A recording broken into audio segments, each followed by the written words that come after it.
Hello, everybody, and welcome to another episode of Palm Tree Sports. I am Corey Pujols, your host, and of course, it's brought to you by iSports Radio, your direct feed for all that is sports. Happy Saturday, everybody! And it's a beautiful, sunny Saturday down here in South Florida. Of course, you guys know I live by the stadium, the Raymond James. So, you know, beautiful weather today.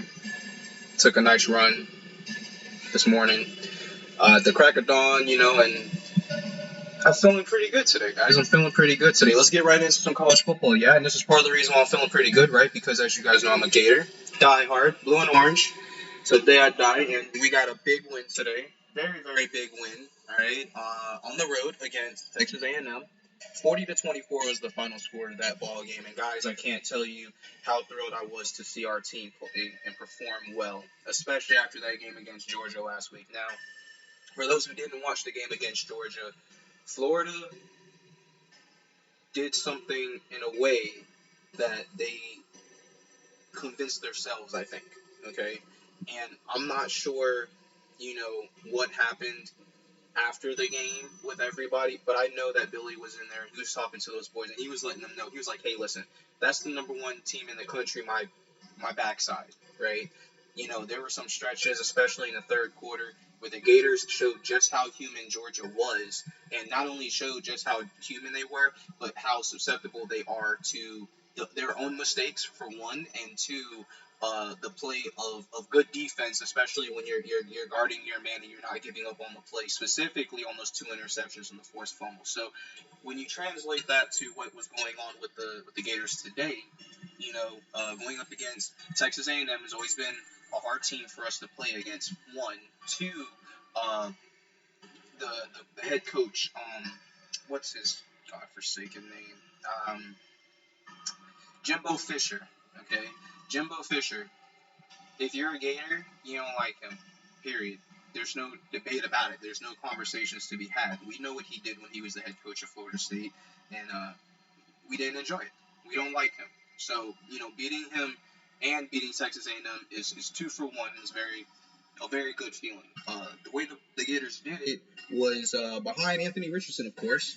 This guy, again, I've said this before, he's growing up right in front of our very eyes. And yes, of course, he's still a baby. He's still making mistakes.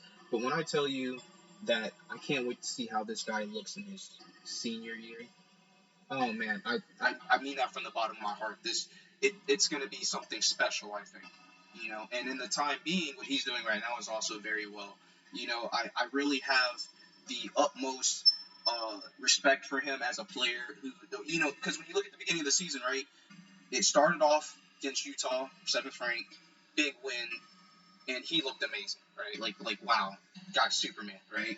Then, some hard games pop up, right? And he doesn't look great, right, against some of these teams, and LSU.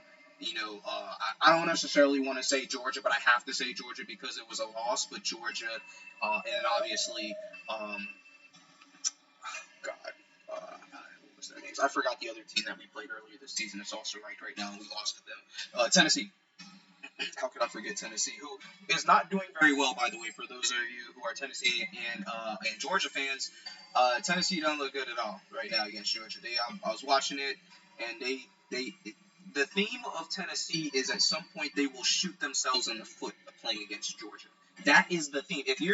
For instance, if there's a podcast right now for Tennessee, you're listening to it, I personally guarantee that's what the guy was saying about. To halftime, 24-6 was the halftime score. They just keep shooting themselves in the foot. That's what it comes down to, and Georgia's capitalizing, much like what they did to us. And when we stopped shooting ourselves in the foot, you saw what we could play like, and we just carried that over today. And Anthony Richardson was the catalyst. The young man did phenomenal. I think it was 18 of 28, 201 yards, 2 passing touchdowns, 7 rushes, 78 yards for 2 rushing touchdowns. And by the way, that's off the dome. I'm not looking at any stats or anything, but I'm pretty sure that was his stat line or something extremely close to it. The guy was on fire. He looked great. The long run that he had obviously was just a fire starter, and it was something beautiful, and it really humanized Texas A&M to understanding that Anthony is far beyond the comprehension of normal. So that's beautiful. As far as the downside to the game, of course, with the Gators was, the play calling execution is going to have to be better, and that's offensive, right? So that's coaching. This is Billy Napier's first year, so obviously I got to have a level of, patience and foresight, right, to believe in his plan and believe that some of these plays that we're seeing executed very well now will only seem to get better as the other players catch on to the playbook, of course, and the play style, which is very important, especially when you have a dual threat quarterback such as AR. So, that those are all beautiful things. One last major thing for the Gators, they are what are they now? What is it? 4-4, so we're 5-4 now. One more win and we're bowl eligible. Okay, so obviously Florida tradition to be bowl eligible. It's not often that we're not bowl eligible. So obviously, we'll be looking to celebrate that after we can get our 6th win of the season. So good job, Gators. Way to play. The Gators obviously are going to take a little bit more time than FSU and Miami. Yes, of course, we have a big showdown tonight. They are both playing each other. So this isn't rivalry week for the two of them, obviously. But it's about as close as you get because, there are 3 major Florida teams as far as college football is concerned that do a lot of the recruiting in-state and do attempt to do a lot of recruiting in-state. And, of course, FSU, Miami, and Florida, the University of Florida, are those 3 teams. So 2 of those 3 will be playing tonight. It'll be a good showdown. As far as the details for each team, because I'm going to go ahead and mesh these 2 teams together, obviously, since they're playing tonight, there are they both have one that are doubtful. Both teams have one player that is doubtful. And for Florida State, they have Darian Williams he's doubtful, so he's most likely not going to play the game. And then Trayshawn Ward, running back, he's probable. His is collarbone injury. All right, so he's probable though. So hopefully it's nothing major. Collarbone is extremely painful injury to possess, and obviously it takes about a year to heal because that's a very strong and very, very important bone. So hoping the best for him. Miami, okay, has running back Don Shanley, who is doubtful, and obviously the quarterback Tyler Van Dyke, who's been a little banged up this season he's questionable to start. So they don't know if he's going to play or not. It was game time decision. I'm sure they probably released it just before I started the podcast. If not, at the game, we'll find out when the game starts. For both teams will be going into some more. I believe Georgia Tech is ACC play, so I believe there's just more ACC play here along with Syracuse. So the Noles have Syracuse next week. Syracuse were they losing? I think they were losing. I wasn't watching the game, but I saw it pop up on the bottom as I was watching the Gator game, and obviously I translated it into over the Georgia game. I caught a whiff, of course, Penn State and, some of those other games that were going on too. Ohio State was in trouble until the second half. So, and then Miami has Georgia Tech next. So, there are a bunch of good games on this week. And for pretty much actually for the rest of the year is just multiple sets of good games. Like, for instance, we had Florida, Texas A&M. Then right after that, you got Georgia, Tennessee. Then right after that, you got Alabama versus who are they playing? Alabama's playing LSU. There you go. So you got bang, bang, bang. You know what I'm saying? Just like in a whole bunch of good games, of course, surrounding those. But being an SEC guy, we're gonna shine a light on the SEC. ACC, of course, with the big one tonight. Like I said, Miami Noles. We'll see how that goes. Noles are favored by 7.5. Okay, so and it's obviously not widespread or anything like that. But you get the idea. You get what I'm saying here. Like they are expecting Florida State to win. I would go out online and say I think Florida State's going to win. Having Tyler Van Dyke may help, but even if he's not 100, even if he's playing, he's not 100% most likely. Everybody knows how I feel about that with Tua Tagovailoa. So we'll get on that later on in the show. But that's pretty much it for college football today. Exciting day in college football, like I said. Bunch of teams playing a bunch of good games, and we'll see what happens here with obviously with Tennessee, Georgia, because the outcome of that game has serious implications on the SEC championship, of course. And that will kind of determine exactly how many teams we're looking at that will be ranked inside the top 4 as far as, which teams they will be, obviously. So we'll see what happens there. Let's go ahead and take a quick break, and when we get back, we'll go ahead and get over onto the NFL side of things. Start talking about what's going to happen tomorrow, and then we'll go from there. All right, guys. Thank you for, obviously being in here with me, and this is the 10th episode of Palm Tree Sports, so thank you for getting me into 2 digits. I really appreciate you guys, and of course, My name is Corey Pujols, and we'll be right back with some more Palm Tree Sports, brought to you by IE Sports Radio, your direct feed for all that is sports.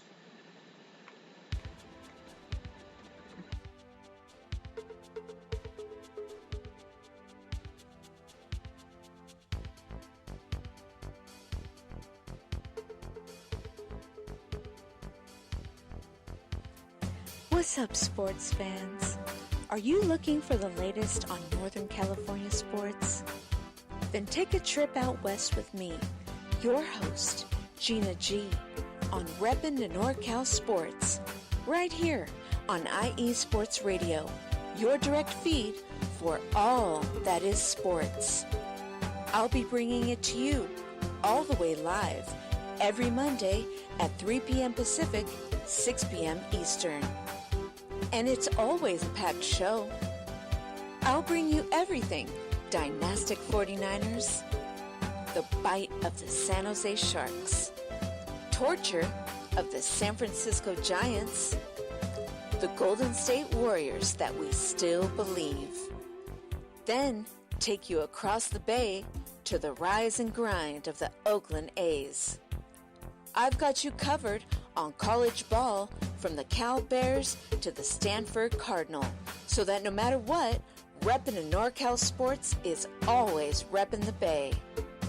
So if you bleed red and gold, or you're looking to keep an eye out west in them thar hills, don't miss me, Gina G, on reppin' in NorCal Sports. Catch me every Monday at 3 p.m. Pacific, 6 p.m. Eastern, and I'll have your fandom repped harder than a trio of defenders guarding Stephen Curry before his buzzer beater is Gucci.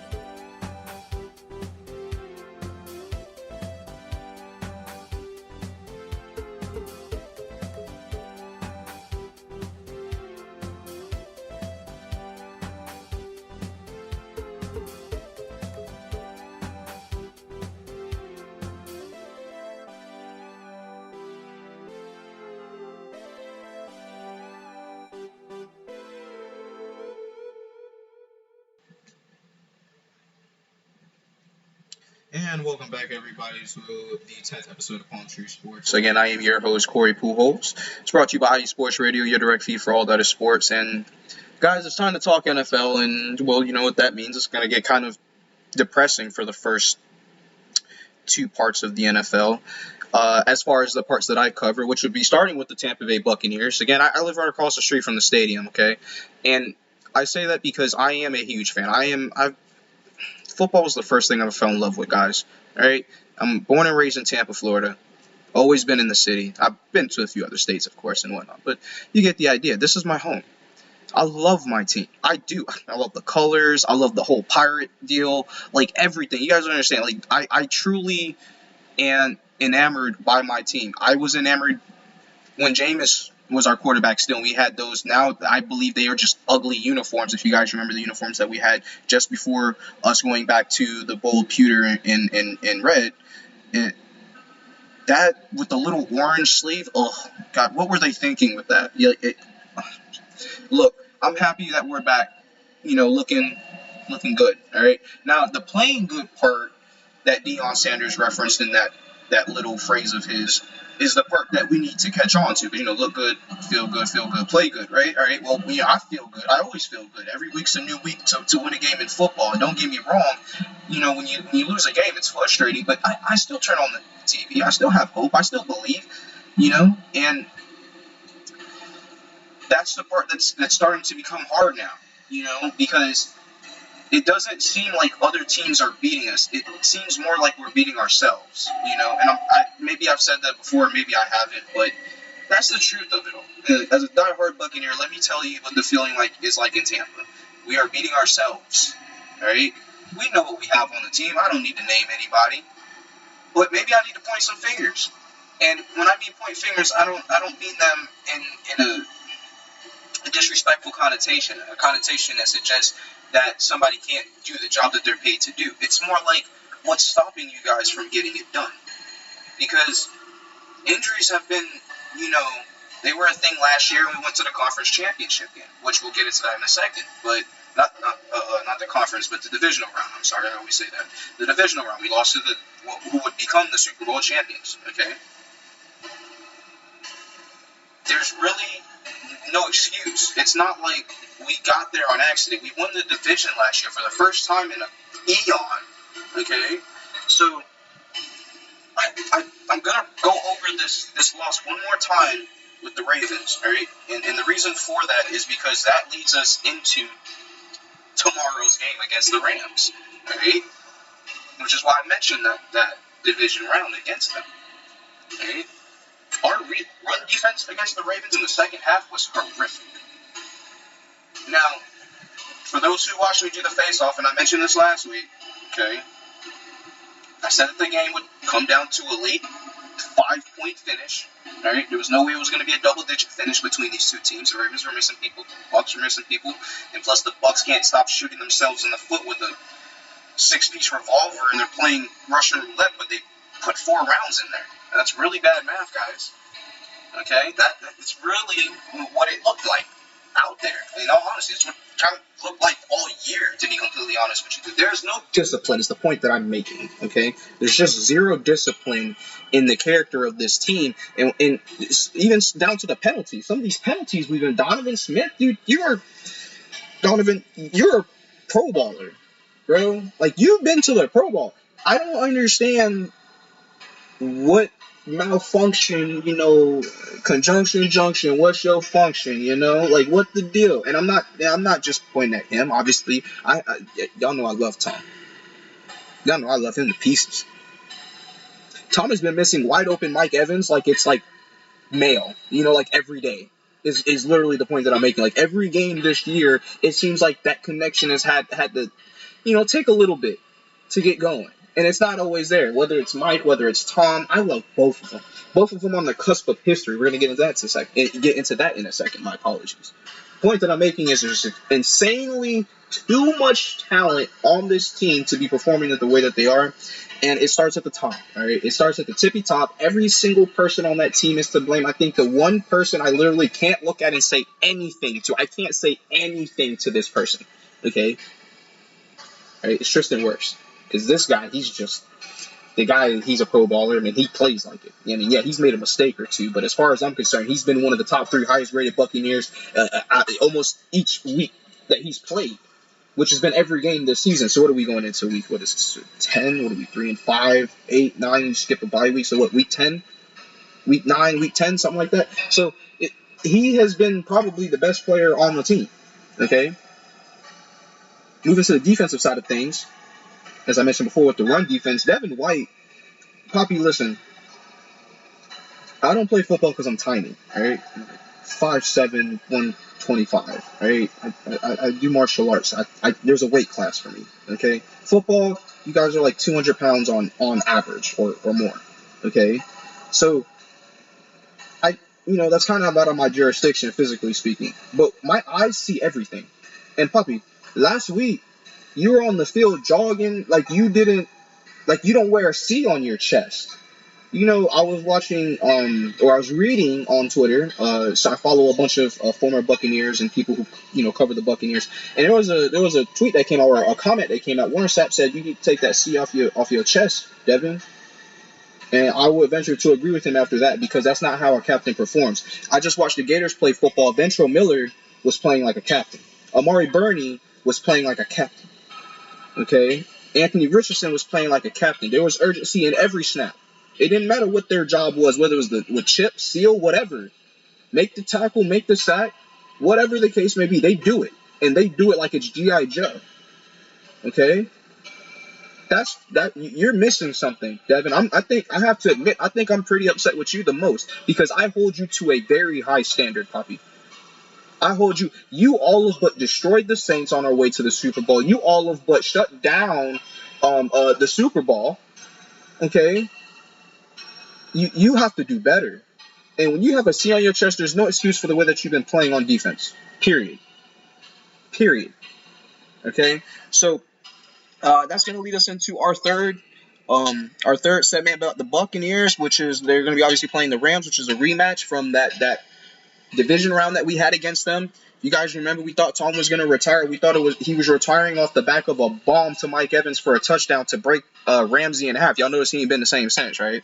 I tried to tell y'all. They play at 4:25, all right? And so it's an afternoon game, and it's perfect, right? Like, everything should be lining up perfect. It should be a good game. I'm hoping it's going to be a good game. I'm hoping the Bucs can come out on top. I'm hoping that we can put these last 3 horrific weeks of football behind us, but I have to admit, the question here is not which team is better, it's which team is going to self-destruct first, okay? Here's hoping it's the Rams because they just won the Super Bowl. So hopefully the shell shock is still there for them. If it's not, hey, rest in peace to ourselves, okay? Because right now the Buccaneers look like they need guidance, and I mean like somebody holding their hand. All right, coaching has been horrific as well, and I'm not going to go without saying that. Byron Leftwich, I'm sorry, Poppy, your play calling has been destructive for us. Okay, it's been self-destructing, is what I mean to say. I personally could just shut you down on defense. I don't even coach. I could, but I'm just letting you know, like, your offense is too predictable. All right, and also Lenny, baby. I love you, Poppy. I do. Everybody know I talk about you from what you did in college all the way till now. You are a masterpiece. But I want to give you a piece of advice. You'll maybe never hear this, but this is something you should strongly consider. You don't have to take contact every time. People think you suck because you look for the contact. And I get that. You're not the first running back to be that way. You're not the first running back that we've had to be that way. Okay, Mike Allstott wasn't necessarily that way, but make no mistake about it, he wasn't running from the contact. He just found a better way. That's what you need to do. You need to stop trying to be truck stick Mike Allstott and be the older Mike Allstott, the one that utilize, or not just be you, but more specifically adopt his game because you play like him. And if you look at what he did, he's one of the top all-time leading rushers in Buccaneer history. He might be the all-time leading rusher in Buccaneer history, to be honest, which I can't remember exactly who is, but it could be him. Okay, we had him for a long time. He was very good to us, and he was a very big piece of that Super Bowl team that we had in 2002. Matter of fact, he scored the first touchdown, okay, in that Super Bowl. All right, so there's something there for you, guy, but you got to use it. All right, Vita Vea has been doing pretty good, but he needs help. The edge, Shaq Barrett, he's out for the season. Torn Achilles from last week, if you guys remember. So that'll bring us to the last few parts here, which is obviously who's going to be out for the game, which is going to be Cam Brate, Antoine Winfield, Luke Goedeke are all out for the game. I am in support of Cam Brate and Antoine Winfield both being out, obviously, because their injuries were head injuries, and now head injuries are becoming just as prominent as ever before, and we have to take care of our players, and it starts from the top, which is literally your head. So there's that. Luke Goedeke, his injury is foot, but as far as I'm concerned, I need you to get healthy and then work on your skill set because, Poppy, you're not going to be starting as long as we have Nick Leverett in. That guy literally just showed a completely different level of dominance on the offensive line that you just clearly do not possess. All right, now I understand you're a rookie, but when you're the second highest graded rookie coming out of college, and especially from the college that you were coming from, Poppy, you have to perform better, period, the end. There's that. So, Tom Brady and Mike Evans are both on the cusp of history. Mike Evans is about to become the 6th player, and this is off the dome, okay? So just bear with me here. He's about to become the 6th wide receiver, if I'm not mistaken, in NFL history to reach 75 touchdowns and 10,000 yards rushing in his first 10 seasons of playing football. Okay, guys, that is absolutely monumental because just to give you a few other names that were in that list, I saw Jerry Rice, of course, there was Randy Moss, and there was Larry Fitzgerald. I'm not going to name anybody else because there's 1, 2, and wherever Larry is on the list, like 6 or whatever. Okay. Point being, not only is Mike Evans going to be a first ballot Hall of Famer, we're going to probably be considering him one of the top 10 greatest, receivers of all time, based off of the consistency alone. Again, people can choose to act crazy and whatnot when the truth to the matter is, look at what he's doing. Look at the work. You can say whatever you want to say. I'm a Bucs fan. I watch this guy come out every week. I watched him in college. Look at the work. The work speaks for itself. Same thing with Tom. Tom is about to reach a milestone no other quarterback in NFL history has ever reached, which is 100,000 passing yards. All right, guys, 100,000 passing, 1,000,000 passing yards, guys. Very big deal. All right, and obviously both of these will be completed by the end of the season, even if I'm not going to say anything. The bottom line is they will complete these goals by the end of the season. I have the utmost faith in them, and I am extremely happy to see them do their work there. That's enough about Tampa Bay, guys. Let's get on to the next part, which is the Jaguars. All right, now I mentioned that it would be kind of sad the first two teams we're going to talk about. Yeah, well, at one point in time, I thought at the beginning of the season, the Jaguars might be the best team in that division, the AFC South. Unfortunately, they are not. It's clearly Tennessee Titans. The Titans are starting to run away with the division, and we're only in the beginning of November, okay? Basically, what I'm saying is that division sucks, okay? Jags, you guys have just basically grabbed the shovel, started digging right at your feet, and you haven't stopped pretty much all season. And it actually started before the season. I'm going to talk about this every chance I get because, guys, you're going to go out there with $175 million in the offseason was the most a team's ever spent all season or something like that. It's ridiculous to be 2-5, right? That's what you guys are, right? 2-5, all right? The part that's crazy about that is the team that you're about to play is also 2-5, and we could also say the same thing about that team. Is the Raiders. They went out and they got Aaron Rodgers' former best receiver Devontae Adams, and you couldn't tell. You couldn't tell. I'm not. It's not for him trying. He's been playing his behind off, guys. I'm not taking anything away from him, but hey, they're 2-5 too. They look like crap too, guys. So, I follow a lot of people on Instagram and Twitter who like the Raiders. Basically, just live in California, and that's the team for them, and that's great. And hey, more power to them. The point that I'm making is, I know they're frustrated. Hell, I'm frustrated for them, for myself, but for them too. Bay Area flip side, California and Florida are very similar yet very different. And one of those ways is just a disappointment of their season. For multiple of their teams, right? I think San Diego's got the best record in the state of Florida right now, or Florida, my bad, San Francisco. One of those two teams.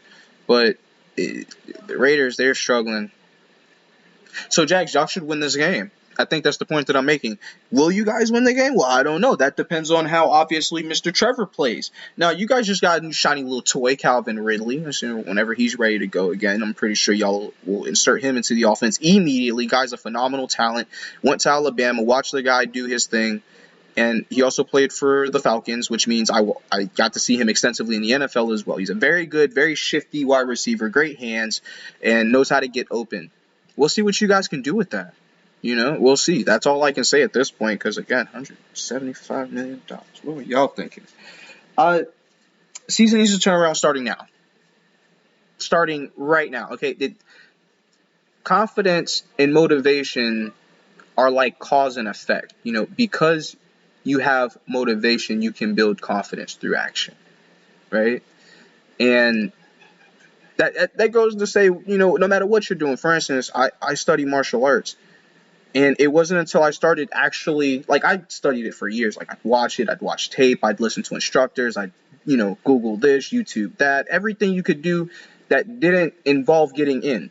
But I tell you what, when I finally got into the gym and I started working on combos and started learning about, the flow and all these different techniques, and it blew my mind wide open, okay? It truly just blew my mind wide open, and I started to become so much more confident in myself. That's what you guys need to do, Jags. You got to win a game against a 2-5 team.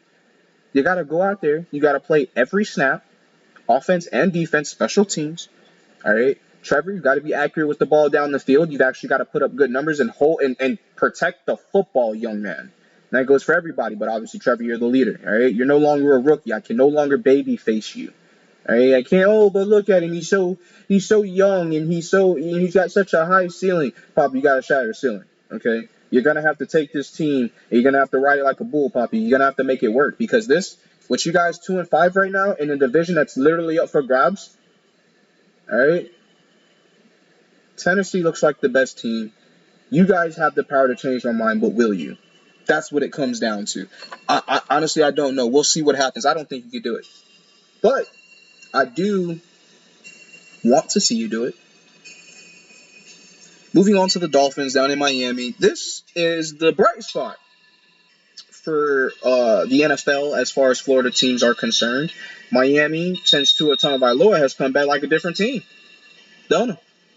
I mean, I'm just saying, very impressed with what they're able to do, especially with him in the starting lineup. I'm happy that they're protecting him a little bit better. They need to continue to work on that process, of course, because you don't have anything if you don't have Tua. Okay, that all these wideout threats and all this talent around, but you still needed the catalyst. All right, Tua's the catalyst. You got to make it work, guys. You got to sign Bradley Chubb. Okay, big signing. If the guy can stay healthy. He should be able to. He's not like Akeem Hicks with it, but if he can stay healthy, you guys just got better.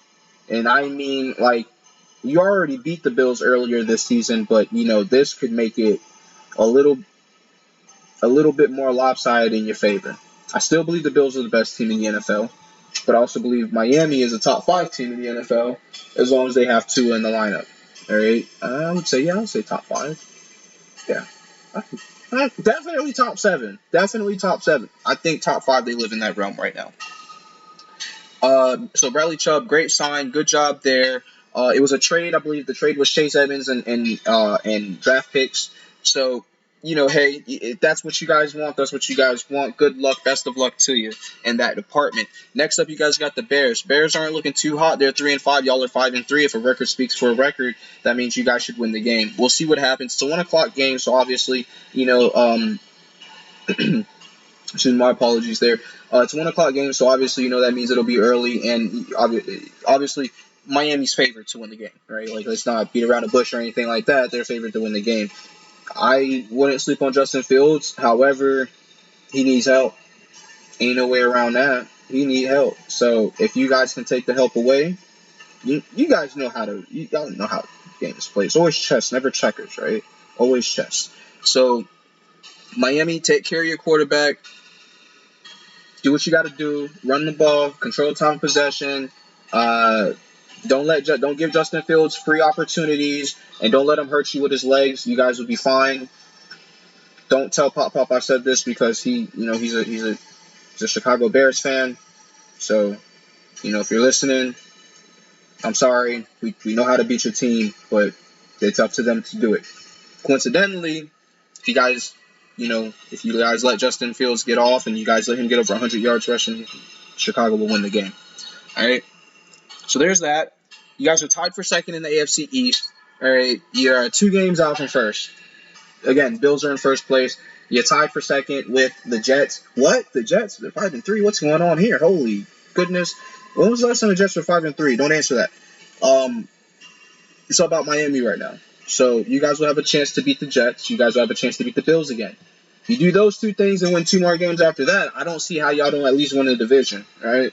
At the very least, unless you just fumble the rest of the season away. So let's not do that, right? Let's go get a dub.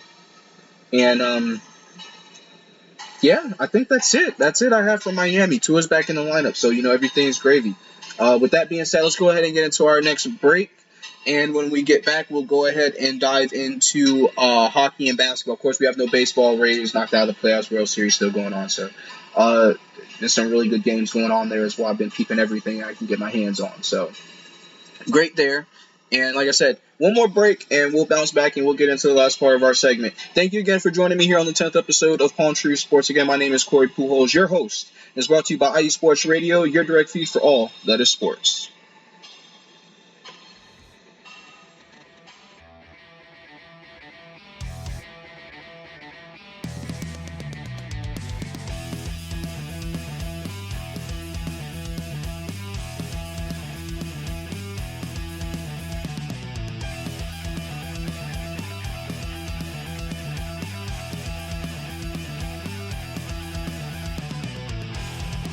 It's IE Sports Radio. It is your direct feed for all that is sports. It is Philly Sports Talk with Cash and Chris every Tuesday night right here on IE Sports Radio, your direct feed for all that is sports. Philly Sports Talk with Cash and Chris is the most comprehensive view on Philadelphia sports exclusively right here on IE Sports Radio. You know what it is, your direct feed for all that is sports. Tuesday night, IE Sports Radio, Philly Sports Talk with Cash and Chris.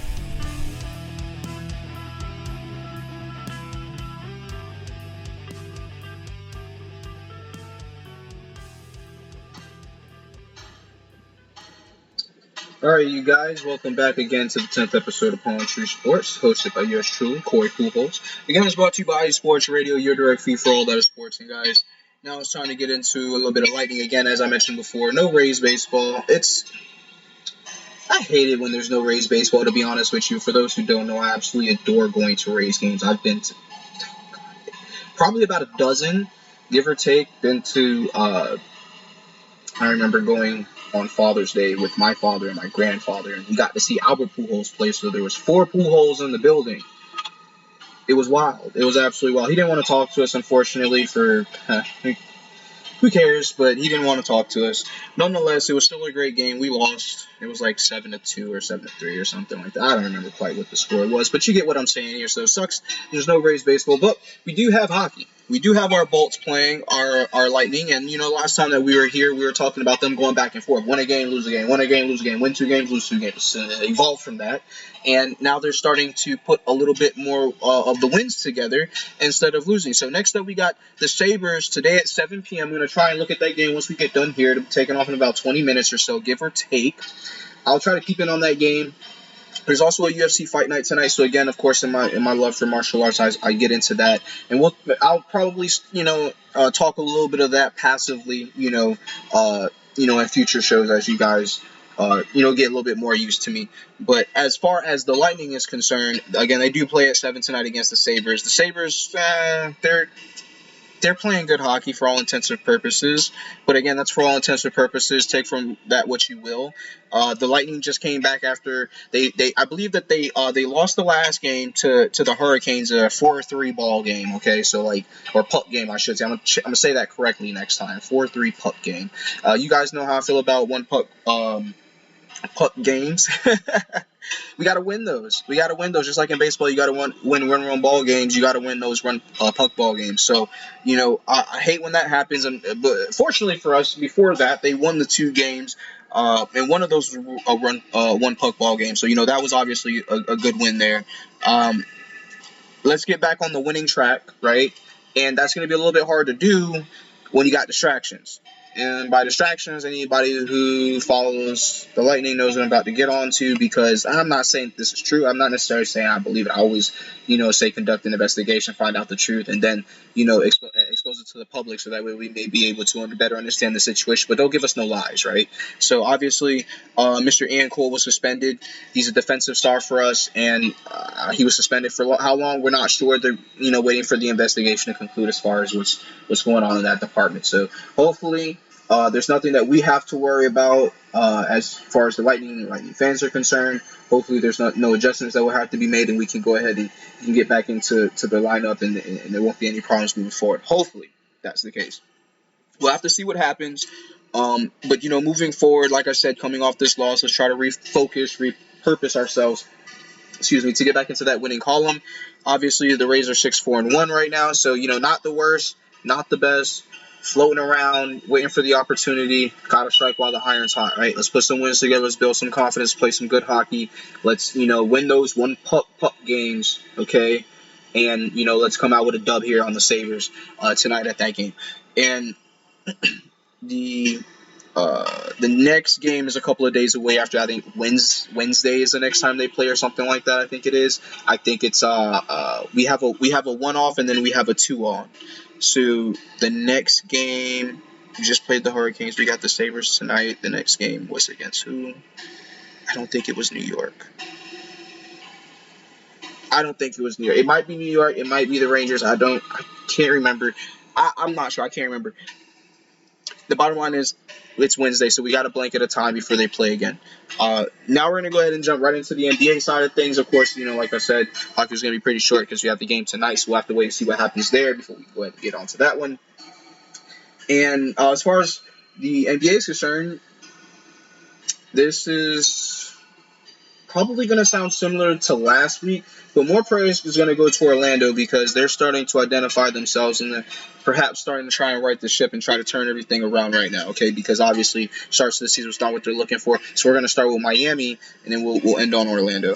With Miami, they're 4-6 right now, okay? So obviously there's a lot of adjusting going on, right? And by adjusting going on, you got Tyler Hero adjusting to a starting role. He talked about it the other day. He was saying that obviously the growing pains that come along with it. We can understand that, and we can definitely respect that. But you guys still got to perform, right? You guys still got to play at a high level. You still got to come out there and put your best foot forward every time you get on the court. If you don't, your record's going to reflect this, a 4-6. And a team like this, you're still missing Victor Oladipo, and we understand that. Still a very talented team that should be able to put, a lot more production on the court, and they're not getting it. So obviously that's a very big problem. You lost to the Pacers 101-99. Guys, just like in baseball, run-one ball games, losing a one-possession ball game in basketball is got to be debilitating. It's got to be horrible. It means you had a chance or you lost the chance, right?